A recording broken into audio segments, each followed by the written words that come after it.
એક વસ્તુ યાદ રાખવાની, એક સરસ મજાનો ગુલાબનો ફૂલ હોય પોતાની જિંદગી ભર ખીલી અને એ રહે અને જ્યાં સુધી રહે ત્યાં સુધી બધાને સુગંધ આપતું જાય, પોતાના શરીરને સમાપ્ત કરી દે પણ પોતાના ગુણ ધર્મ બીજાને આપતા જાય.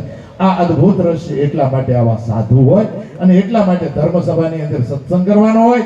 આ ગામના અહીંયા વેદની ઋચાઓ જે બોલાય ને એમ કીધું છે કે જ્યાં વેદની ઋચા બોલાતી હોય ત્યાં 7 ફૂટ ઊંડો બોરિંગ હોય તો અહીંયાથી આગું વહી જવું પડે. એટલા માટે તમે આ સાધુઓને બોલાવો જાય. બીજું કારણ હું મેં કીધું એમ કોઈના માસી દીકરા છે નહીં, પણ છતાંય અમારો ભાવ જાગે કે જે ગામની અંદર જઈએ ત્યાં કાંઈક ભૂત પ્રેત જીવાત્માઓ, કાંઈક અદ્વૈત આત્માઓ, ક્યાંક અમારી વાણી, ક્યાંક અમારી વેદની ઋચાઓ આ બધું સાંભળી અને એની મુક્તિ થાય, એનો મોક્ષ થાય.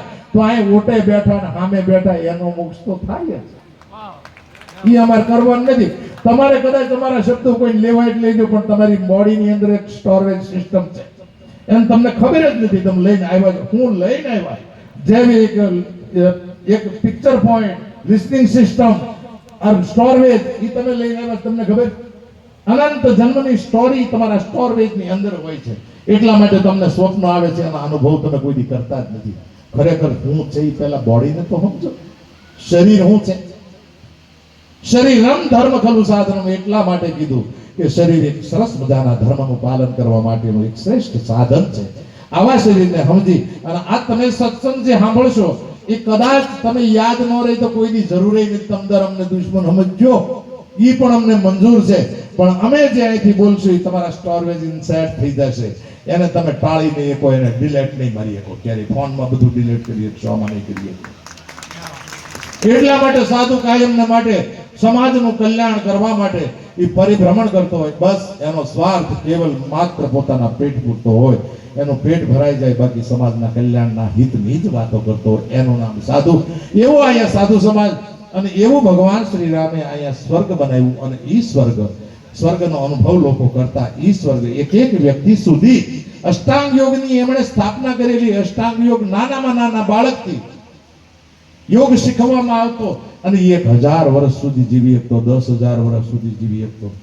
ભગવાન 11,000 વર્ષ જીવ્યા. એ દરમિયાન કોઈનું મૃત્યુ જ નથી થયું. બધા 11,000 વર્ષ જીવાય છે ને.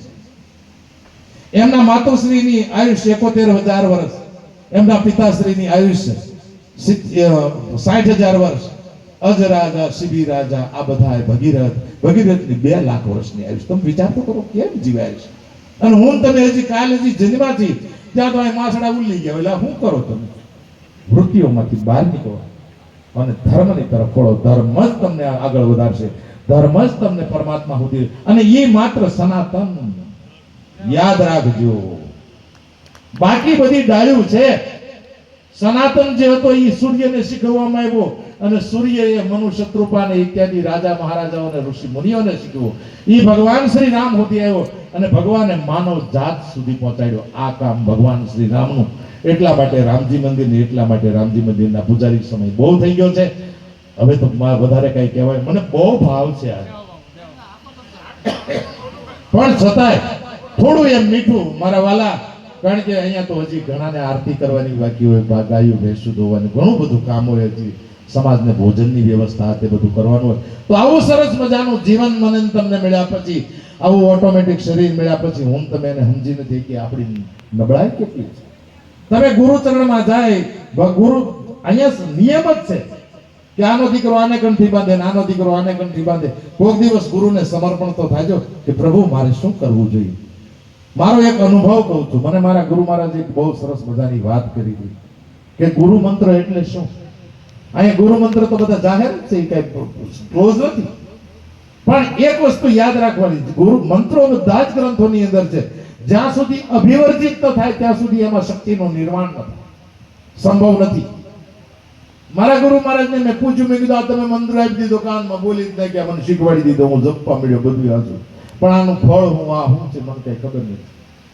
બહુ ભોળો દીધો તો આમ બિલીન્ડર હતો, એમાં મારા ગુરુ ઘટતા નતા એ વાત. એટલે મેં પૂછ્યું, ખેલાડી છો કેમ બાબા? તો કે તું આવું બધું મને પૂછી લે. મેં કીધું હા, ગુરુ મંત્ર વિશે મારે પૂછવું, ગુરુ મંત્ર છે શું?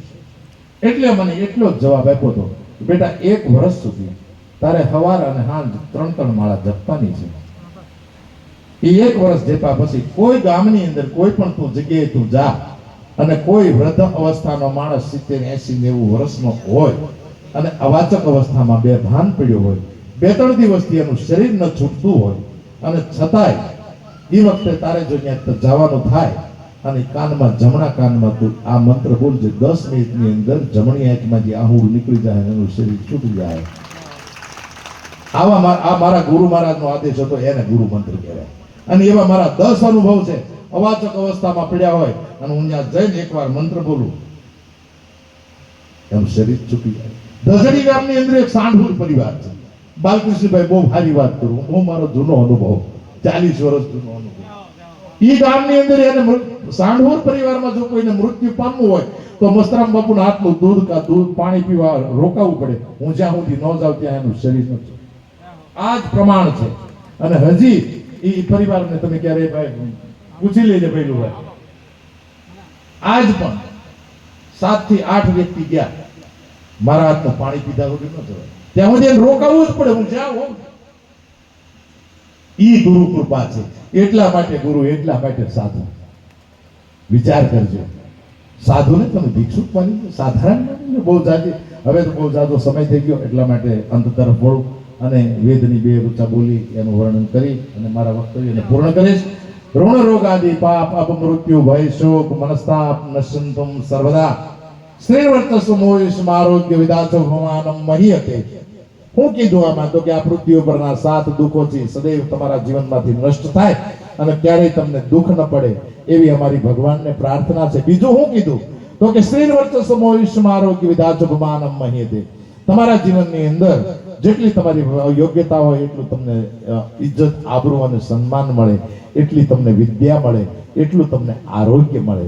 આ 36મી ઋચામાં કીધું. 27મી ઋચા બહુ સારી છે. આ પૂરા ગામ માટે બોલું છું હું, એક પરિવાર માટે, બાલકૃષ્ણભાઈ માટે નહીં. ધનમ ધાન્યમ પશુ બહુ પુત્ર લાભમ સત્સવ વસ્ત્રમ દીર્ઘાયુષ્માન ભવ. એમ કીધું કે ભાઈ ધનમ ધાન્યમ, તમારા ઘરની અંદર જેટલું ધન જોઈએ એટલું ધન પ્રાપ્ત થાય, તમારા ઘરની અંદર જેટલું ધાન્ય જોઈએ એટલું ધાન્ય પ્રાપ્ત થાય. પશુ બહુ પુત્ર લાભમ, તમારે આંગણે પશુ ધનની પ્રાપ્તિ થાય, તમારે આંગણે 1 થી વધારે સંતાનની પ્રાપ્તિ થાય. આ બધા જ દોઢી આયુષ્ય ભોગવે એવી અમારા શુભકામના, અમારી શુભ આશીર્વાદ છે. આ સંતો વધી. In the end I want to thank God for all your life. Then will become divine and have a long life. Thank to God. Thank you so much for the last time you listen to me. Thank you.